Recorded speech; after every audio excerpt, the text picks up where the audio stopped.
Hi, I'm Brad Knowles, producer of Friday Night Flies, hosted by Scott LeBoldis and Scotty Holmes. Enjoy the show.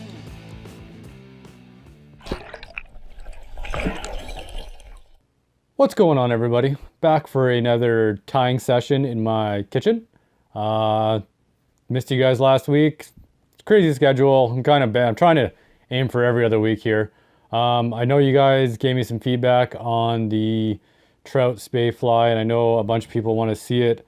I just don't. Here's another one, just for teaser. I just don't have the time or ability right now to tie that fly on camera. I'm going to try to do it this weekend, so hopefully next week I actually have it on video to show you guys. So sorry about that. I'm going to do a different fly today. I was playing with these. Hopefully I can get this to focus. It's so tiny. Go. There we go. Matte black. Hey, stop that. Beads. It's just a little nymph with a soft hackle collar. So that's what I'm gonna tie for you guys tonight. I think they're cool. I've only tied up a couple of them so far, but I'll do a row on the box. I'm a kind of full row kind of guy. I don't like to tie 2 or 3 or something. You never know. You always need one for you, one for the tree, one for your buddy, and you need one to catch a fish, right? So, yeah. So we'll take her down to the vise, and I will show you guys that one. All right, so here we go. This is a number 12 wide gap jig hook and a 3.5 millimeter or 1/8 inch matte black tungsten bead. I will be tying on Danville's, I don't know, is this 70 near? What do you guys call this? 70? I think 70. Gray. And I'm just going to take this bead. So I already got the bead in there. So I'm just going to take my thread, kind of push it up right against there. And I'm just going to jam a whole bunch of wraps right in there. And this is just to prop up the bead and get it to stop wiggling around. So it's still got some wiggles. Just kind of push her. There you go. She's in there tight. So then we'll take this thread back as per usual. Grab my scissors, that might be handy. Cut that off. And we're just going to take it back to kind of where the shank starts to curve. Right about there. I just want a nice coat of thread on here for material to grab into. So I'll leave it right about there. The tailing material is Partridge. So here's just a Partridge feather I've already selected. I'm just going to strip the fuzzy crap off here because nobody likes that stuff anyways. And then we'll just grab, I don't know. If you guys want to know the number, it's about 10 or 12 fibers. So there, we're going to match it up along the hook there. About a shank length. And then we'll take it and transfer it to our other hand and tie it in. And we'll tie those in right to the back, and then we'll go under once. It just helps kind of prop up the tail. And then we'll take it forward. Try to build a little bit of a taper here, or at least even it out with your thread so we have no monster holes. Nothing crazy. We don't have to burn a bunch of thread. So there we go. There's the tail and the main base. The next material is, I don't know if you guys probably can see that. This is just a single strand of Flashaboo that I've already been working with. Gonna tie this on my side of the shank all the way down to the base of the tail.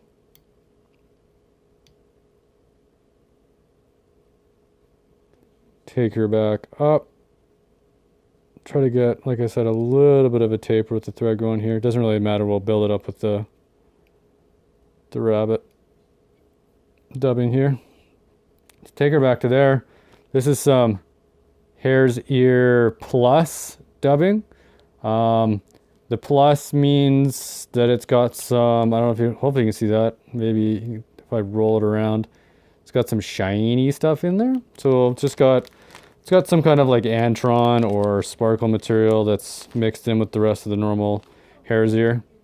I actually didn't even buy it on purpose, that it was the plus dubbing, but I ended up really liking it. I just ran out of hare's ear and was in a local shop and grabbed that, and I just didn't really even pay attention. I saw hare's ears and it was kind of gray rabbit looking, and I grabbed it. But it's cool. It's cool material. Nothing wrong with a little bit of shimmer. A little bit of shimmer and shine there. So we're just going to make a good old regular dubbing noodle. Nothing fancy here. Keep it kind of slender because that's what I said to do.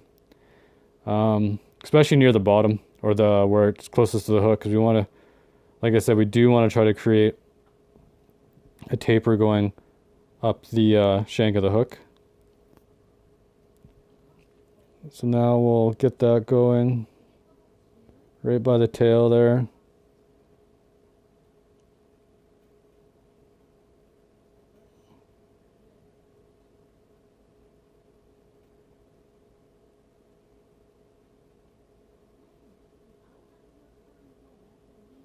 Almost close.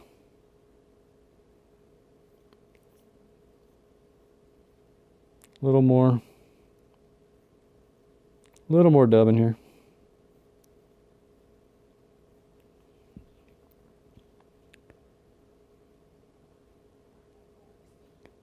It's got a decent little taper there. So now we'll take our Flashaboo. We'll rib this with the Flashaboo.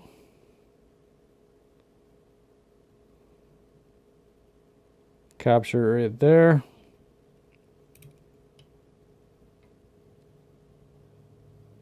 Give her 3. Pull her tight, couple in front. Lock her down, as Brad would say. Cut that away. Now we will get our super fancy dubbing teasing tool. Popsicle stick, Velcro. Not a ton, just a little bit. Just get her a little buggy. Just a little buggy. Oh yeah, that's buggy. Okay, cool. Next, this is a soft hackle hen patch from, I think it's just from Hook and Hackle. It's a waspy product. So we're gonna want to take down here near the base, smaller feathers. And the reason being is because we're gonna want to, what you can do is you can kind of preen these feathers out so they're kind of straight, and then you can see where you're gonna wrap them. You can kind of measure them. That's not showing you guys anything. So if I have the stem here, and the feather is gonna go, damn it, one sec here. So if the feathers, the stem's gonna go there and the hackle's gonna go backwards. You can kind of see how long it's gonna end up being. I like this one. So we are going to take this feather, get rid of the fuzzies, as with basically every feather except for marabou, I guess. So fuzzy's gone. Now we'll grab it by the tip, grab it by the tip.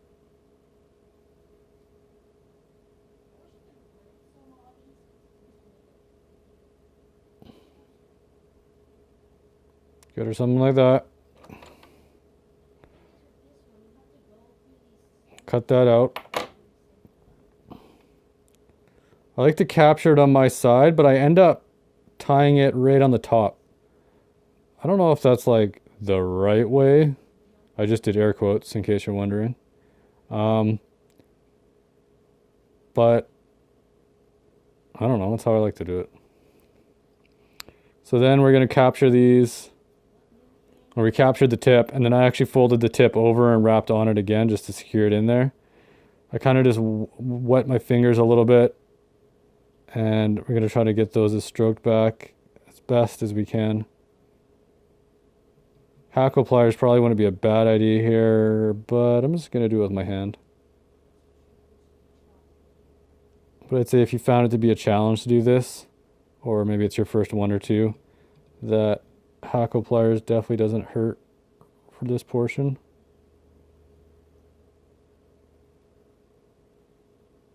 So now that we got it wrapped around, I got those 2 stray fibers. Get my thread in front of them. Capture that stem. It's 3 good turns on it. Ow.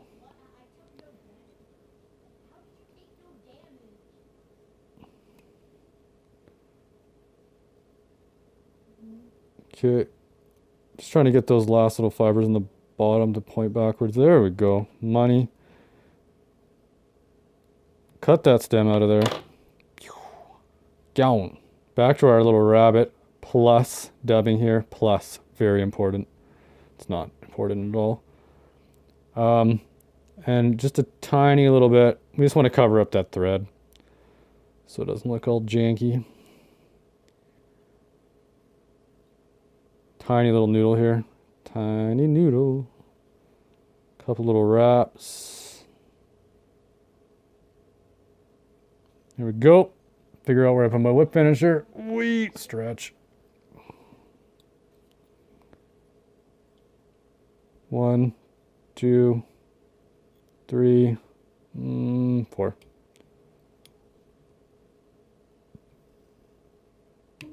Boom.